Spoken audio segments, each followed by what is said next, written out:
روزی روزگاری یکی از اهالی روستا برای خرید مرهم بیماری اوتیسی به عطاری روستا مراجعه کرد. عطار جان، مرهمی ده که بر زخم اوتیسی هم بنهادمی. 10,000 سکه کارت به کارت کن تا تو را مرهمی بخشیم. علا برکت الله. 10,000 سکه از سر قبر پدرم بیاورم دمی؟ و مرد روستایی برای گرفتن یارانه به خزانه روستا مراجعه کردندی.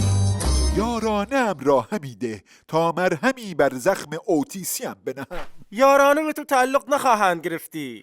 گور پدر تو و یارانت، من زخم اوتیسیم را برداشته و از این روستا فرار خواهم کردندی. مرد روستایی الاغ خیش را تیمار کردندی و به بنزین خانه رفت تا باکش را پر کرده و از روستا برود. 20 لیتر بنزین سوپر می شود به عبارتی 10,000 سکه. نخواستیم پای پیاده از این دزدخانه جیمپنگ خواهم شدندی.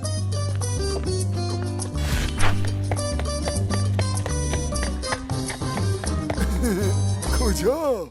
برای خروج از روستا باید 220,000 سکه عوارض دهندی. مرا اگر 220,000 سکه بود بر زخم اوتیسیم می نهادم و نیازی به یارانه هم نداشتم و باک خرم همیشه پر از بنزین بود. بر اساس لایحه بودجه 97 کدخدای امید و تدبیر باید همینقدر بسلفیدندی.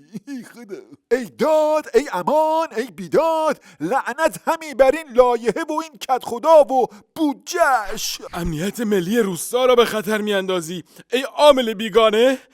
برادران گشت، اوتیسیش را درمان همی کنید. و بدین ترتیب لایحه بودجه 97 روستا اجرایی شد. درست است که مرهم اوتیسی نداریم، یارانه ها قطع شده، بنزین گران شده و عوارض خروج از روستا هم 3 برابر شد، اما به برکت برادران گشت روستا امنیت داریم آقا جان، امنیت.